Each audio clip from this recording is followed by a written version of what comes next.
Je voudrais, à l'entame de mon propos, avoir une pensée pieuse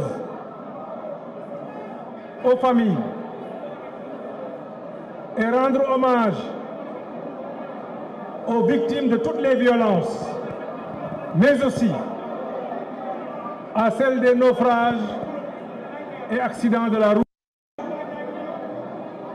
Que le bon Dieu les accueille au paradis. Notre responsabilité est grande au regard de ces drames. Nous devrons mobiliser tous les moyens nécessaires pour assurer la paix, la sécurité et la sûreté. bi may ñëw léegi it kenn ku ma jege koo xam ni fuñ ko gis seen ma à côté muy Chapar Mbaye di doomu Pape Alhaji Mansour Mbaye rakkam dafa wàññeeku bu doon loolu di ngeen ko fi gis moo doon sama attaché de cabinet depuis bi ma nekkee direction générale des impôts démb rek ñu ngi nekkoon rakkam wàññeeku su ma ñëwee bu fii il faut que ma jaale ko wax ko su ma jógee fii léegi balaa may dem fenn ci kër ga lay dem. Mesdames et messieurs, chers compatriotes, il est des moments dans la vie d'un homme, dans la vie d'une nation, où l'histoire elle-même semble retenir son souffle. Des instants où le destin nous appelle à faire un choix décisif, à poser un acte fondateur. Aujourd'hui, nous sommes à un tel tournant. Le Sénégal traverse une période de grande attente, des défis économiques et sociaux innombrables. Plus que jamais, l'heure est venue d'agir. Oui, agir. Non pas avec précipitation, mais avec discernement, méthode et détermination. Avant d'aller plus loin, permettez-moi d'exprimer ma profonde gratitude aux Sénégalaises et Sénégalais qui, lors de la dernière élection présidentielle, m'ont accordé plus de 35% de leur confiance.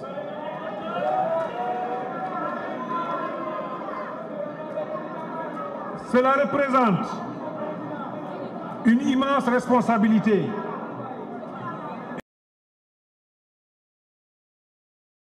Au-delà des chiffres, ce soutien est un témoignage tout au long de cette campagne. Depuis lors,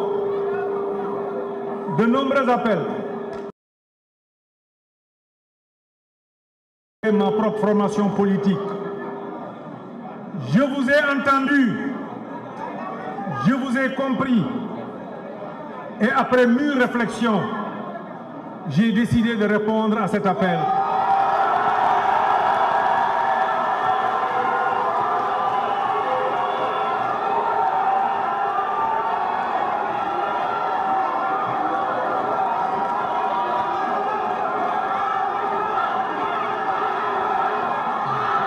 Merci, merci.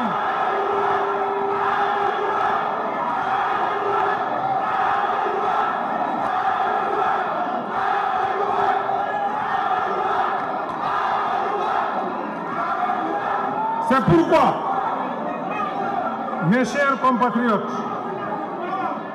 je souhaite que nous avancions de manière réfléchie et inclusive en suivant une démarche.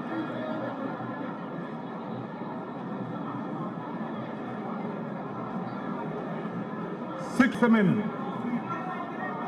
nous devons poser des bases solides en consultant largement avant de formaliser la création de ce parti qui incarne notre nouvelle responsabilité. C'est pourquoi, aujourd'hui, je vous propose d'entamer ensemble cette démarche. Nous allons d'abord dialoguer, rencontrer les forces vives de la nation, ceux qui m'ont soutenu, ceux qui m'ont accordé leur confiance, mais aussi ceux qui ne m'ont pas encore compris ou qui hésitent. Au-delà des ambitions personnelles, ce parti sera au service d'une vision collective, ancrée dans les réalités de notre pays. Je tiens à remercier les leaders de la coalition Benno Bokk Yakaar qui ont œuvré sans relâche pour me soutenir. Je n'oublie pas non plus les responsables de l'Alliance pour la République à qui je me dois d'informer sur mes démarches actuelles, notamment celles qui vont matérialiser notre nouvelle responsabilité. J'écouterai tout le monde, je parlerai à chacun. Au demeurant, il est important de reconnaître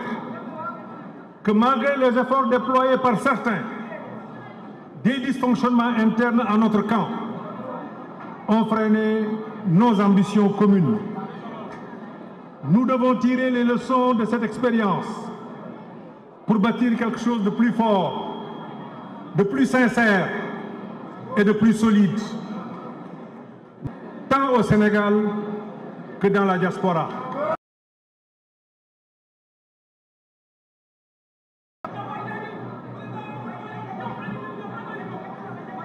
J'ai attendu tout ce temps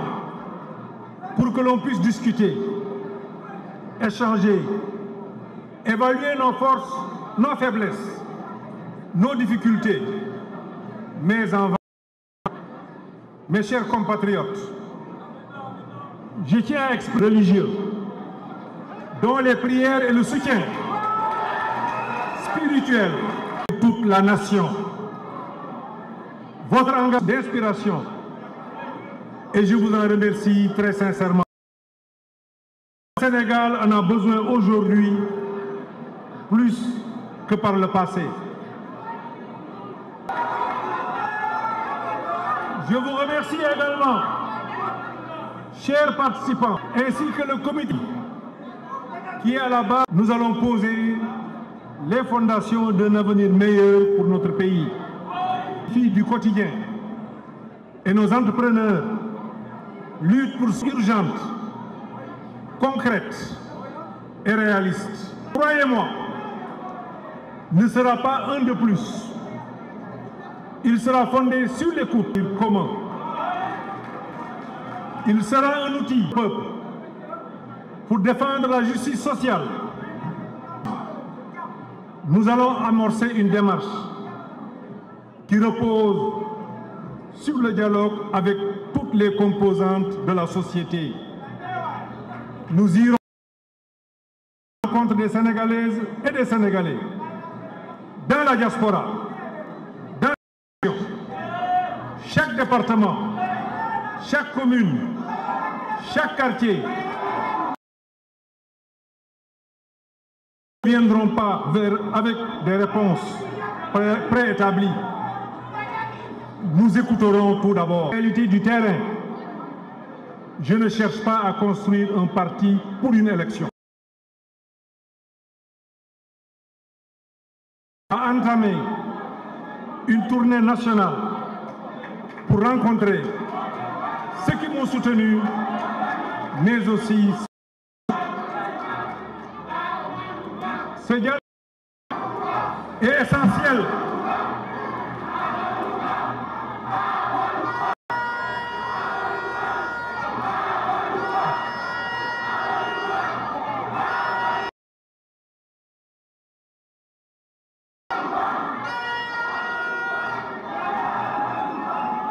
Ce dialogue est essentiel pour jeter les bases solides d'une organisation qui reflète les aspirations de tous et de chacun. Celui de tous les Sénégalais, celui de la paix et du progrès. Mes chers compatriotes, je m'adresse à présent à la jeunesse de notre pays. Vous, les jeunes,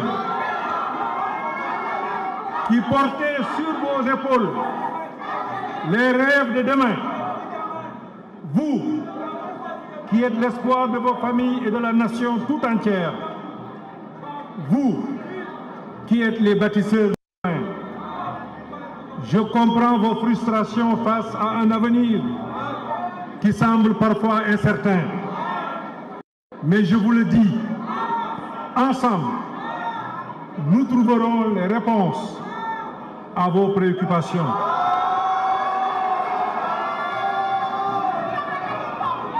Cette formation sera un espace où votre voix comptera, où vos idées prendront forme. À vous, vaillantes femmes de notre pays, qui êtes les piliers de nos foyers et de notre économie, je vous dis, cette organisation sera aussi la vôtre. Votre engagement est essentiel pour construire un avenir meilleur pour notre nation. Ensemble, nous allons relever les défis qui nous attendent, car il ne peut y avoir de progrès sans votre participation active. À notre valeureuse diaspora, véritable fierté nationale, dont le dynamisme et l'engagement contribuent au rayonnement de notre pays à travers le monde, vos préoccupations, vos aspirations seront au cœur des priorités de cette nouvelle structure. Ensemble, nous construirons un avenir où chaque fille et fils du Sénégal, peu importe où il se trouve, aura sa place dans la transformation et l'essor de notre chère nation. Mes chers compatriotes, il est plus que nécessaire de nous élever contre l'intolérance, les violences verbales et physiques qui gangrènent notre société et suscitent une inquiétude légitime. Chaque jour, nous voyons des actes, entendons des propos qui divisent, qui attisent la haine et fragilisent notre cohésion nationale. Dans ce contexte, j'en appelle à la sérénité et au sens des responsabilités de chacun, car c'est un climat apaisé et propice au dialogue. C'est dans un climat apaisé et propice au dialogue que nous pourrons préserver la stabilité de nos institutions et garantir la continuité des activités économiques essentielles au développement de notre pays. Mes chers compatriotes,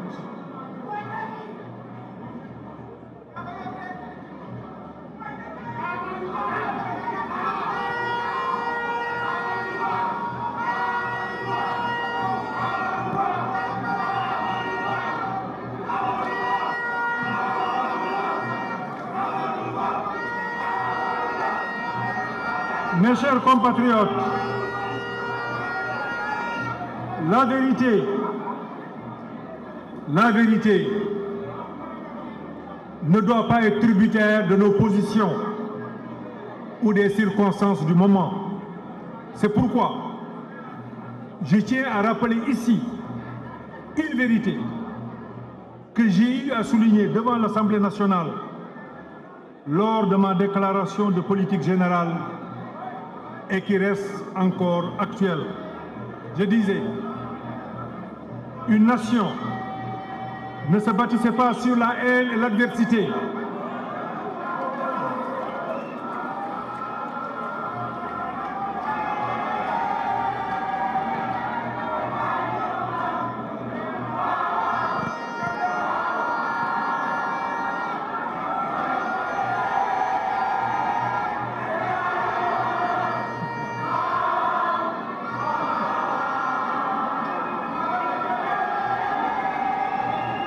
S'il vous plaît. Je disais qu'une nation ne se bâtissait pas sur la haine et l'adversité, la colère et les calomnies, les invectives et les médisances, les subversions et les transgressions. Pour être durable et vivre en paix, une nation se construit avec l'énergie de l'amour de soi et des autres.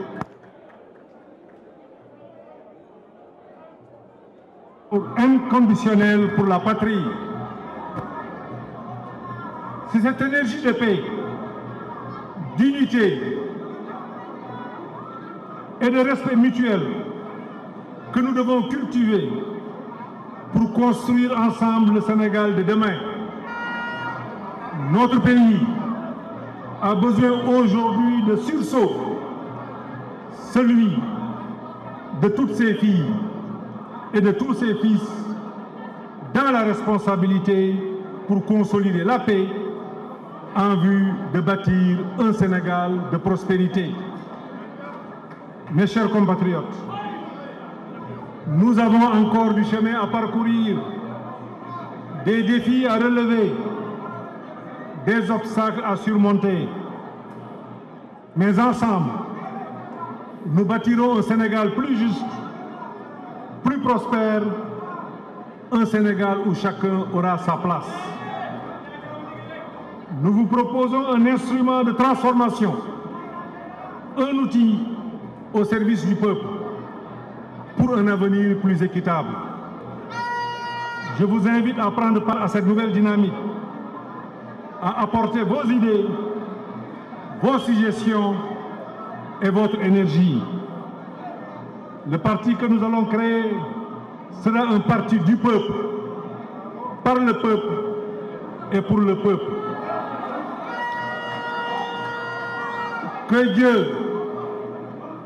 Que Dieu bénisse le Sénégal et qu'il guide nos pas sur ce chemin de renouveau et de progrès partagé dans la paix et l'unité. Je vous remercie de votre très aimable attention.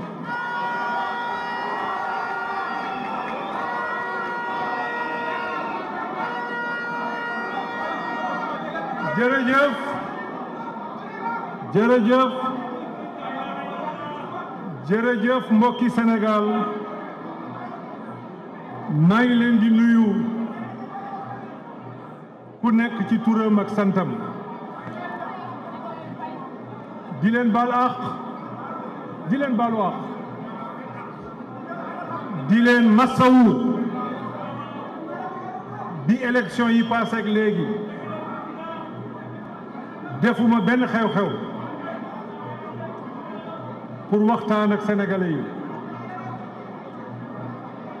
dama toog di xaar di déglu lépp ñu jéem ko teg ci li nga xam ni moom nañu bëgg a mel mooy teg ko ci yar ak teggin may nuyu kilifa diine yi di leen ñaanal ñoom ñëpp ñi yàgg fii te wér sunu waajur yi nekk ci islam ñu nekk ci weeru yonent bi sallallahu taala alayhi wa sallam ñu leen di ndokkeel ñi nga xam ni nekkuñu ci diine boobu ñu leen di sant di leen gërëm di ñaanal ñëpp jàmm di ñaamal doo Sénégal bu mu mënti nekk jàmm ak salaam tey jii dégg nañu ay xew-xew muy accident bu metti bu am bi ñuy ñëw ñaanal nañ leen bi ñuy tàmbali dafa jaadu ma ñëwaat ci masawu Sénégal yëpp ñu dégg it démb xaw ma barki démb am na ay xale yu doon jéem a génn réew mi ci anam yoo xamante ni rafetul baaxul mu amit nattu yu leen dal ñuy ñaanal ñi nga xam ni jóge nañ fi ñoom ñëpp yal na leen yàlla yërëm te xale na àjjana loolu yëpp di ñu won sunu responsabilité sunu cër ndax lu dal benn sénégalais jàpp nañ ni ñëpp la dal bu nekkee bànneex la dañ ko war a bokk bu nekkee safaan ba ñun ñëpp dañ ko war a méttitu ànd jéem ko saafara may nuyu kilifa Benno Bokk Yaakaar yëpp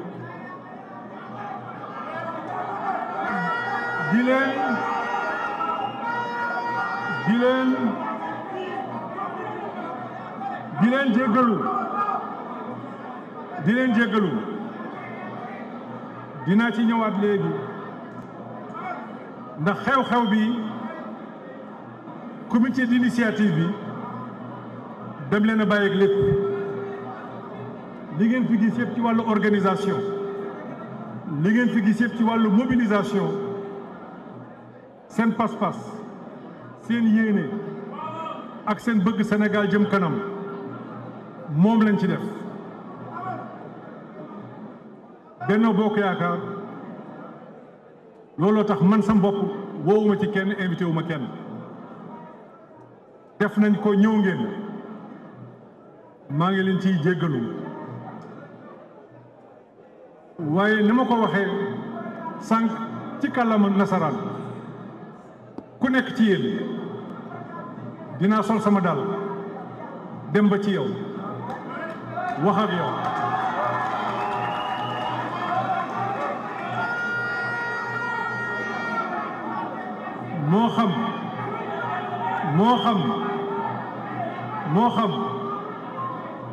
moo xam ñu déggoo ci initiative wala ñu bañ ci déggoo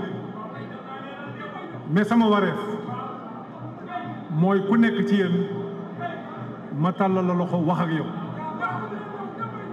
Benno Bokk Yaakaar yëpp dinaa ko ci def ko aussi ci Alliance pour la République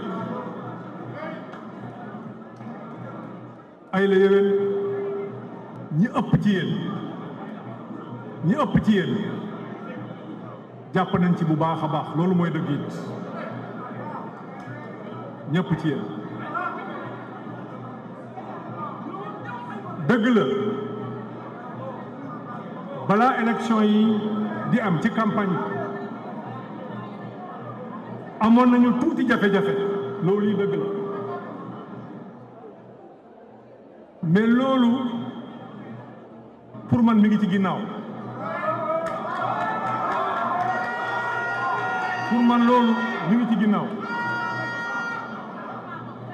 mës naa ko wax ci benn ndaje secrétariat exécutif u APR wax naa ko it ci benn ndaje Benno Bokk Yaakaar ku nekk ci ñun li nga yéene sa moroom yàlla na ci jiitu dafa naa ne bi may wax loolu ñu bari ci yéen a ngi toogoon ci loolu laa nekk ba tey ci loolu lay dox ba tey moo tax lu coow li bari lu commentaire yi bari duma ci wax ci sama wàllu bopp Sénégal yi benn la ñun ñoo bokk ndey ñun ñoo bokk baay kon nañuy fàttaliku li rafet ndax loolu mooy jëmale Sénégal kanam leneen lu nit mën ci def rek nañu jàpp ni njuumte la juum nag nit rek lay dal waaye am na ci benn ba ñaari mbir yoo xam ni man la concerné nag foog ma wax ci waaye du ma ci xuus bi ñuy wax dañuy dandal élection yi sama position dama jàppoon ba tey loolu laa gëm baaxul woon ci Sénégal amu ci woon beneen xalaat lu dul baaxul ci Sénégal na ma ko waxee woon en décembre 2021 ci benn secrétariat exécutif fekk maag samay morom yu bari ñuy doog a génn ci gouvernement ma ne leen réew mi nuroon nag lu dal dama koy nettali parce que ci mbooloo laa ko waxee woon réew mi nuroon nag lu dal mais lii di dox buñ ko artuwul gën baa bari fii ak ñeenti weer réew mi dina am ay jafe-jafe yoo xam ne dinañu metti ñun ñëpp lu mel noonu nag laa doon tiit ci Sénégal moo taxoon ma jàpp ni dandal élection ñu def ko ci jàmm ak salaam ku gañe sénégalais yëpp jàppale la bàyyi la nga liggéey jàpp naa ni loolu moo gën ci Sénégal loolu moo ëpp suñuy jëm loolu de def naa ko dégg naa it ñu wax ba boole ma ci ay guerre boobu ñu ngi yàq ma bëgg a xamal waa Sénégal fii ma taxaw musuma wax mbaa ma def ci langue politique muy waa APR di bennoo loo xamante ni bu ñu ko nettalee damay sëgg du ma def lu yàq réew du ma def luy boole réew kon loolu jàpp leen ni boobu la ñu tëj wax jooju kenn waxatu ko yàlla dogal na sax bi ma déggee ñuy tudd juge yooyu kenn ki sax ba tey ji fàttaliku ma fu ma ko mës a nuyoo dégg naa it ñuy wax ni am na ay candidats yoo xam ne maa leen recalé am na sax kenn ku ci aadu loolu it defuma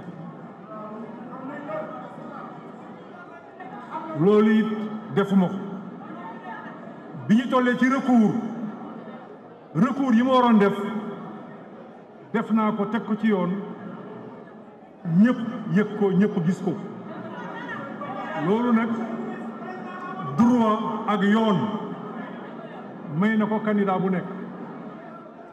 waaye beneen candidat waxuma ko defuma ko bu ñu amoon nag jataay politique xëy na doon nañu waxtaan sunu biir wéeroo yooyu ñu leeral ko ba mu set wecc ma ciy tudd ku mel ni Karim lu ñu wax yëpp loolu nekkul bëgg jàmm it moom moo tax bi ñu defee élection yi ba ci guddi gi ma gis tendance yi te nag amoon ay éléments de contestation ci sama bopp ndax loolu candidat bu nekk mën na ko def dem ci yoon ne lii d'accord naa ci wala lii d'accorduma ci mais bëgg jàmm réew mi tax ma ne loolu yëpp duma ci def dara duma ci wax dara téléphoné ki nga xam ni moom la yàlla jox ndam félicité ko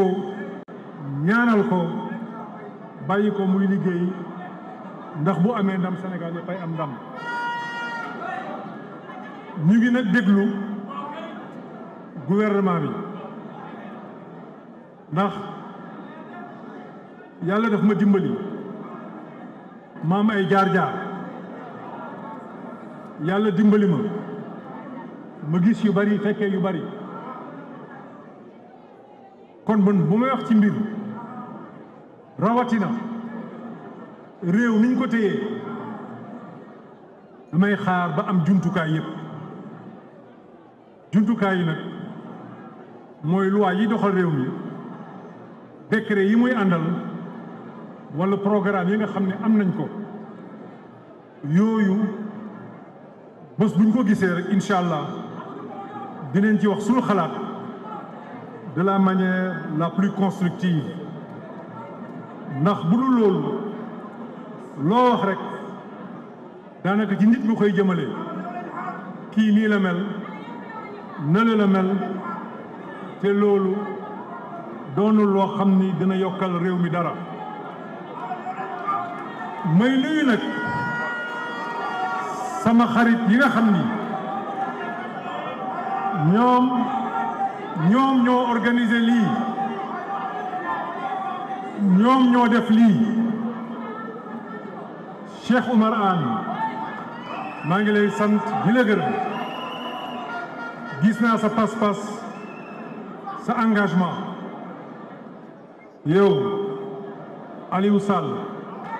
Latif Zara maa ngi seen Mamadou Ibra Cheikh Oumar Ndeye Sali maa ngi gis ñëpp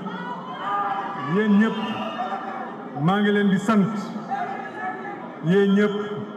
maa ngi leen di sant Isaaxa loolu moo tax lim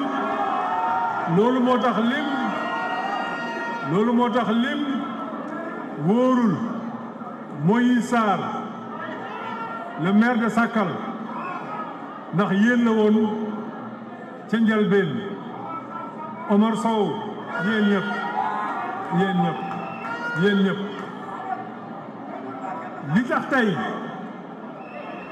li tax tey may installé comité d'initiative damay njaboot biñ ko yëkkatee ñii xam nañ ni dem naa ba ne leen dañu dàq bés bi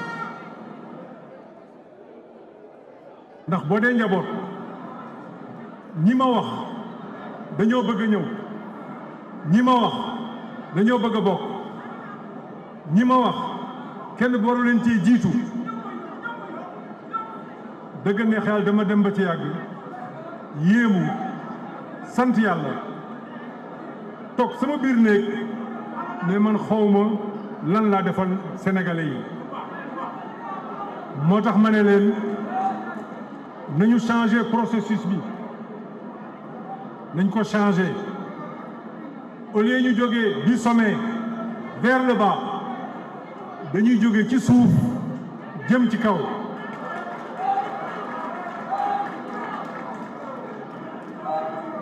dañuy jóge ci suuf jëm ci kaw danañu waxtaan ak ñëpp tàllal naa ñëpp loxo sans exclusive tàllal naa loxo ñëpp sans exclusive ñëpp laa wax dinaa waxtaan ak ñëpp benn préoccupation rek laa am mooy ku bëgg a jàmm deuxième préoccupation mooy ku bëgg réew mi troisième préoccupation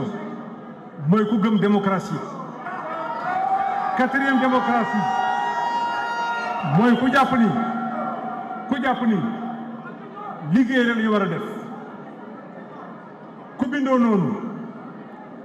mën nañoo ànd mu doon une initiative commune une initiative boo xam ne ñi ñoo koy àndandoo demee ci ndànk-ndànk def ko ba mu mot sëkk kon comité bi yaatal leen ko vous êtes installés mais nañuy wax ak ñëpp man sama wàllu bopp danaa wax ak ña nga xam ni ñu ngi ci Benno danaa wax ak ña nga xam ni ñu ngi ci biir APR dinaa wax ak ñi nga xam ni bokkuñu ci benn langue politique wala boog seen yëfu bopp la ñu amoon wala boog ñu nekkoon ci leneen wala boog liñ doon wax ànduñu ci wala boog liñ doon def bëgguñu ko ku ci nekk dinañ la tàllal loxo woola ñu ànd bu boobaa ñu def nekk loo xamante ni lancement bu mag a mag lay nekk assemblée générale ou congrès grandeur nature nga xam ni ku ci am responsabilité ku ci am cër ci base bi lay jógee xale yi nag war nañ ci jouer un rôle principal ndax xale yi ni ma ko waxee c'est l'avenir kenn werante wu ko mais Sénégal ak Afrique yëpp xale yi c'est le présent kon kenn du tabax te ànd koog yéen kenn du tabax te jiitalu leen maa ngi leen di sant yéen ñëpp di leen gërëm di masawu ñii nga xam ni ñi ngi woon ci taw bi moo tax ma nangu moon wàcc ci buntu salle ma ne ñi taxaw ci taw bi brave ndox mi waruñu maa gën a gore ma dem ba ci ñoom nuyu leen sargal leen remercier leen maa ngi leen di sant yéen ñëpp di leen gërëm yéen ñëpp di leen gërëm yéen ñëpp di remercier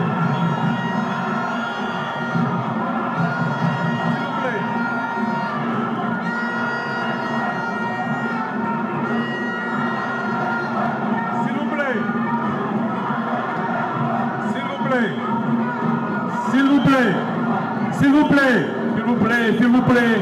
s'il vous plaît. May leen ko mu conclure. May leen ko mu conclure. May leen ko mu conclure. S'il vous plaît. S'il vous plaît. maa ngi rafetlu teewaayu ancien ministre yi. ancien DG teewaayu député yi conseiller économique et social lu ëpp téeméeri maire teew nañu fii ak responsable yi nga xam ni ñi ngi jógee ci 46 départements yi maa ngi leen di nuyu pour seen engagement di leen nuyu pour cette détermination. Je vous remercie, je vous remercie, je vous remercie.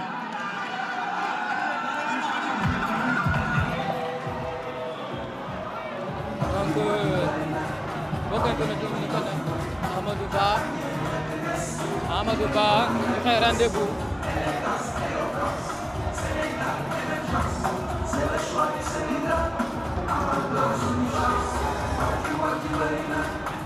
Il est 18h46 et gis ngeen cérémonie de lancement nouvelle responsabilité Amadou Ba tey dégg ngeen ko dégg ngeen ay kàddoom mooy li nga xamante ne mooy fu mu jëm ak lu ko ñaree doxalee lii ci opposition bi moom Amadou Ba génnoon deuxième ci élection présidentielle yu mujj moom Amadou Ba nekkoon candidat Benno Bokk Yaakaar moom Amadou Ba nekkoon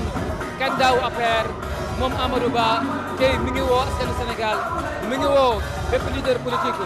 surtout rawatina waa Benno Bokk Yaakaar mu ngi leen di woo ci nouvelle dynamique gannaaw ci ay kàddoom da ngeen mën a je vous ai écouté je vous ai entendu